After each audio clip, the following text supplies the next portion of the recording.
সুপ্রিয় সুধী, যে যেখান থেকে দেখছেন সবাইকে অনেক অনেক প্রীতি ও শুভেচ্ছা।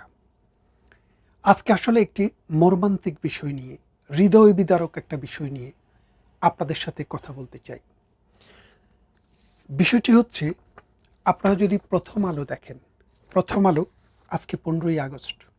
এই 15ই আগস্টের প্রথম আলোতে একটি বড় খবর। খবরটি হচ্ছে, আমরা মরে গেলাম ঋণের দায়ে আর খাওয়ারের অভাবে। লিখছে, সিলিং ফ্যানে ঝুলেছিলেন তিনি, পাশের বিছানায় পড়ে আছে বড় ছেলে, পাশের ঘরের বিছানায় স্ত্রী ও ছোট মেয়ে পড়ে আছে। তাদের সবাইকে মৃত অবস্থায় উদ্ধার করেছে পুলিশ। মরদেহের পাশে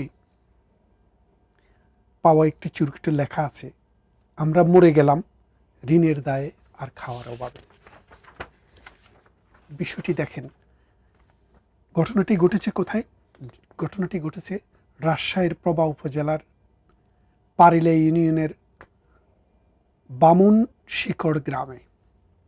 যারা মারা গেছেন তাদের একজনের নাম মিনারুল ইসলাম, বয়স 35, তার স্ত্রী মনিরা বেগম এবং ছেলে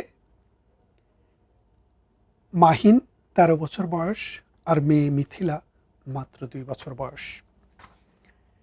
দেখেন, কিছু কিছু খবর, মানুষ মারা যাবে এটা স্বাভাবিক, প্রতিদিন মানুষ মরছে, কেউ ন্যায়ভাবে মরছে, কেউ স্বাভাবিক মৃত্যু হচ্ছে, কারো অন্যায়ভাবে কেউ মরছে, কাউকে মারা হচ্ছে, আর কেউ কেউ নিজের জীবন নিজের হাতে তুলে নিচ্ছে। আজকে যে মৃত্যুদের খবর আপনাদেরকে দিলাম, এটি আমার খবর নয়, এটি বাংলাদেশের সমস্ত পত্রিকার খবর। 35 বছর বয়সী একটি ছেলে, আমরা তো তরুণী বলবো, যুবক বলবো, এই যুবক বাংলাদেশের মানুষের গড় আয়ু 73 বছর। সে হিসাবেও যদি ধরি, তার বেঁচে থাকার এখনো অর্ধেক জীবন, মাঝ বয়সী সে যদি 73 বছর ধরেন, শিশু বাদ দিলে বাংলাদেশের সক্ষম মানুষেরা 80 বছরের উপরে বেঁচে থাকে।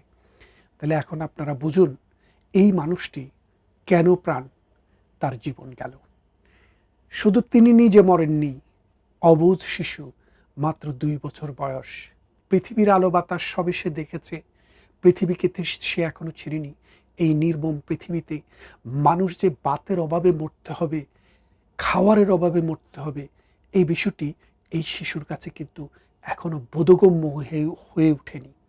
এই পৃথিবীতে মাত্র 13 বছরের একটি শিশু যে স্কুলে যায়, অন্য 10টি ছেলের সাথে বই নিয়ে খেলা করে, সেই শিশুটিকে পিতামাতার ভাতের অভাব আর ঋণের টাকায় জর্জরিত হয়ে জীবন দিতে হলো। কিসের ঋণ? এই ভদ্রলোক, এই যে ডক্টর ইউনূসের গ্রামীণ ব্যাংক আছে না, যারা ওই মানে এইরকম মানুষকে আত্মহত্যা করতে সহযোগিতা করে, আপনারা খোঁজ নিয়ে দেখেন, 1980-র দশক থেকে আজকে পর্যন্ত শুধু গ্রামীণ ব্যাংকের ঋণ নিয়ে জোবরা গ্রামেই 13 জন মানুষ আত্মহত্যা করেছে। তারই ধারাবাহিকতায় এই ডক্টর ইউনূসদের গ্রামীণ ব্যাংকের মতো রক্তচোষা সুদীরা যেই পরিমাণে সুদের কারবার করে এই নিরীহ জনগণকে শোষণ করে, এই শোষণের জাতাকলে পিষ্ট হয়ে এই মানুষটি আত্মহত্যা করে মারা গেল। একদিকে সুদ, এই সুদী ইউনূস এখন আবার ক্ষমতায়।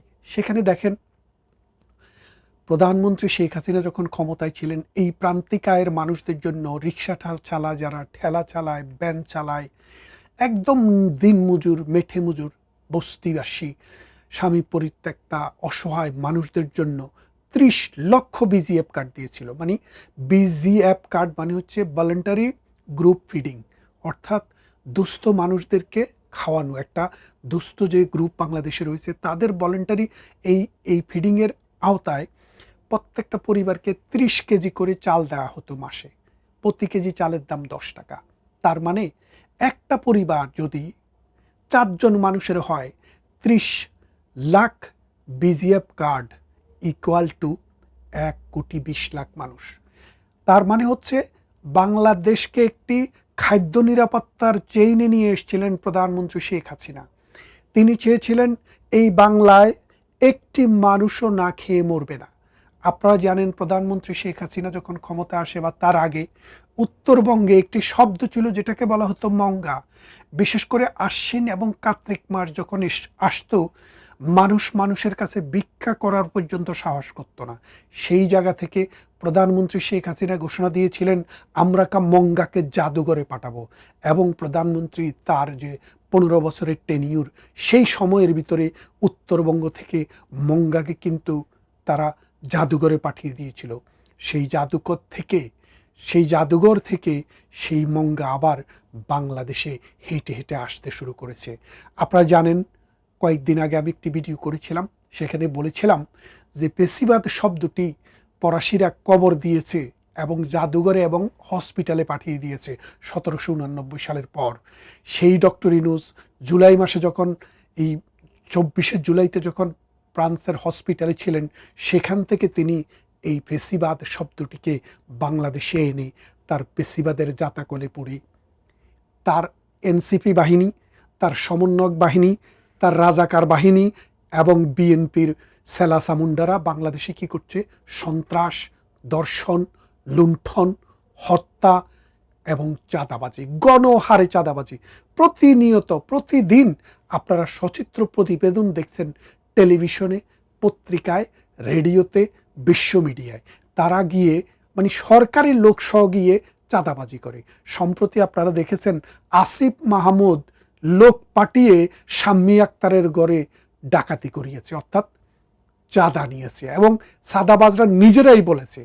তারপরে দেখেন ধানমন্ডি থানায় 3 চাঁদাবাজকে ধরে নিয়ে গেল, হান্নান মাসুদ গিয়ে তাদেরকে জামাইয়া ধরে ছুটিয়ে নিয়ে আসলো। এই আসিফ মাহমুদের বাবা টেন্ডারবাজি করার জন্য নিজে লাইসেন্স নিল। তার মানে বাংলাদেশটাকে এই ডক্টর ইউনূস, তার এনসিপি, তার রাজাকার বাহিনী এবং তার অন্যান্য পার্টি যারা আছে, তারা মিলে বাগ বাটোয়ারা করে খাচ্ছে।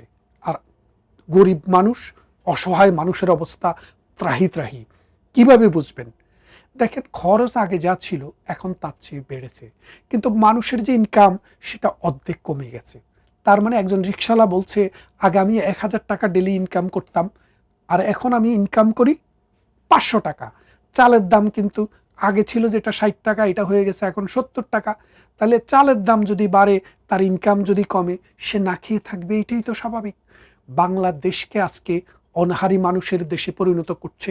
লক্ষ লক্ষ গার্মেন্টস শ্রমিক কর্মহীন, কারণ অসংখ্য গার্মেন্টস বন্ধ করে দেওয়া হয়েছে, অসংখ্য গার্মেন্টসে আগুন লাগানো হয়েছে, গাজীর ফ্যাক্টরিগুলা বন্ধ করা হয়েছে, এসালামের অসংখ্য ফ্যাক্টরি বন্ধ করা হয়েছে, সালমান এফ রহমানের অনেক ফ্যাক্টরি বন্ধ করা হয়েছে। তার মানেটা কি দাঁড়াচ্ছে? ফ্যাক্টরিতে মানুষ কাজ করে খায়, সেই ফ্যাক্টরিতে আপনি আগুন দিচ্ছেন, চাঁদাবাজি করছেন, সন্ত্রাস করছেন, মানুষকে কর্মহীন করছেন, এবং উল্টা দিকে জিনিসপত্রের দাম বেড়ে যাচ্ছে। তাহলে মানুষ করবেটা কি? এখন এই যে আমরা আজকে যেই ছেলেটির কথা বললাম, মিনারুল ইসলাম, এই মিনারুল ইসলাম আজকে বাংলাদেশের অসহায় দরিদ্র মানুষের প্রতিনিধি। তিনি আত্মহত্যা করে নিজে বেঁচে গেলেন, কিন্তু পিছনে রেখে গেলেন অজস্র মানুষ যাদের পেটে খিদা নেই, যাদের পেটে খিদা আছে কিন্তু অন্ন নেই। এই ডক্টর ইউনূসের মতো মহাজন সুদীরা চারদিক থেকে তাদেরকে ঘিরে ধরেছে। এক জায়গা থেকে লোন নিয়ে আসে, এই লোনের টাকা সুদসহ পরিশোধ করতে আরও 3টি ব্যাংক থেকে লোন আনতে হয়, পরে 4টি ব্যাংক এসে চেপে ধরে। প্রতিদিন সকালে একজন আসে, বিকালে একজন আসে, রাতে একজন আসে। এখন একটা মানুষ যদি প্রোডাক্টিভিটি না থাকে, একটা মানুষের যদি ইনকাম না বাড়ে, সে যে সুদ এনে এই কোনোরকম খেয়ে পরে পেট চালাচ্ছে, এই সুদের টাকা সে দিবে কি করে? বাংলাদেশ আজ সত্যি অসহায়। আপনারা জানেন, বাংলাদেশ প্রধানমন্ত্রী শেখ হাসিনা ক্ষমতায় আসার আগে 2005 সালেও আমাদের প্রতি বছর 50 লক্ষ মেট্রিক টন চাল আমরা বিদেশ থেকে আমদানি করতাম।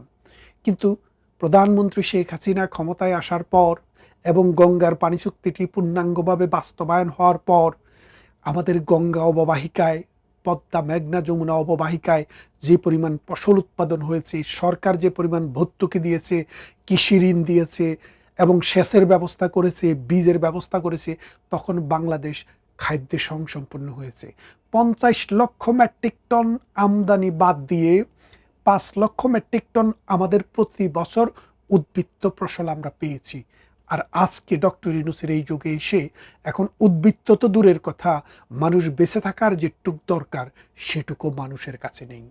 এই অসহায় মানুষ, এই নিরন্ন মানুষ, প্রতিদিন নিরন্ন মানুষের যে মিছিল সেটা দীর্ঘায়িত হচ্ছে।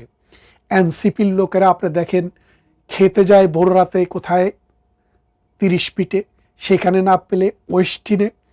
এক একটার পেট ফুলে এত মোটা হচ্ছে, গাড়ি দামি হচ্ছে, বাড়িতে বিল্ডিং উঠে যাচ্ছে, আর নিরন্ন মানুষের আহাজারিতে আকাশ বাতাস বাড়ি হয়ে যাচ্ছে। রুখে দাঁড়াও বাংলাদেশ, এই সন্ত্রাস, এই নৈরাজ্য, এই হত্যা, এই দর্শন, এই লুণ্ঠন, এই চাঁদাবাজদেরকে রুখতে হবে। বাংলাদেশের মানুষের মুক্তির জন্য আমাদেরকে এগিয়ে আসতে হবে। আপনারা দেখেন ডক্টর ইউনূস হেসে হেসে কথা বলে, অথচ বাংলাদেশের মানুষ না খেয়ে আত্মহত্যা করে মারা যাচ্ছে। জাতির বিবেক আজকে জাগ্রত হতে হবে। মানুষ, যদি আমরা মানুষ হই তাহলে এই অসহায় অনাহারী মানুষের পাশে আমাদেরকে কি দাঁড়াতে হবে। আপনি জানেন সম্প্রতি ইউনাইটেড নেশনস একটি রিপোর্ট প্রকাশ করেছে, পৃথিবীতে 5টি রাষ্ট্র খাদ্য ঝুঁকিতে রয়েছে, অর্থাৎ খাদ্য নিরাপত্তা তাদের নিশ্চিত না। রিসেন্টলি এই 5টি দেশ হচ্ছে, একটি হচ্ছে নাইজেরিয়া, একটি হচ্ছে উগান্ডা, আরেকটি হচ্ছে ইথিওপিয়া, কঙ্গো আর বাংলাদেশ। তাহলে আপনি বোঝেন, সোমালিয়া এবং বাংলাদেশ। এই যে বাংলাদেশ 5 লক্ষ মেট্রিক টন খাদ্য উদ্বৃত্ত ছিল, সেই বাংলাদেশ এখন জাতিসংঘের রিপোর্ট অনুসারে যে 5টি দেশ খাদ্য নিরাপত্তাহীনতায় ভুগতেছে, যেই দেশে দুর্ভিক্ষের আশঙ্কা করা হচ্ছে, সেই দেশ হচ্ছে বাংলাদেশ। এটা হচ্ছে ডক্টর ইউনূসের উপহার বাংলাদেশের মানুষকে। এই যেই ছেলেটি মারা গেল স্ত্রী এবং 2টি সন্তান নিয়ে, এটা হচ্ছে ডক্টর ইউনূসের উপহার তার জন্য। দেশকে 27 মনে তুলতে গিয়ে মাটির তলে নিয়ে গেছে। আসুন আমরা বাংলাদেশকে বাংলাদেশিদের হাতে তুলে দেই। এই বিদেশি বেনিয়া ইউনূস আমেরিকান নাগরিক, তার আলী রিয়াজ আমেরিকান নাগরিক, তার নিরাপত্তা উপদেষ্টা আমেরিকান নাগরিক, তার বদিউল আলম আমেরিকান নাগরিক। এইভাবে তার যত সংস্কারক সমন্বয়ক আছে, বেশিরভাগে সংস্কারকগুলা আমেরিকা থেকে কিনছে। এই আমেরিকান লোকেরা বাংলার মানুষের অনাহারী মুখ, অত্যাচারিত নির্যাতিত এই মানুষদের জীবন কোনোভাবেই বদলাতে পারবে না। আসুন ঐক্যবদ্ধভাবে এদেরকে রুখে দাঁড়াই। ভালো থাকবেন। কথা হবে অন্য কোনো বিষয় নিয়ে অন্য কোনো দিন।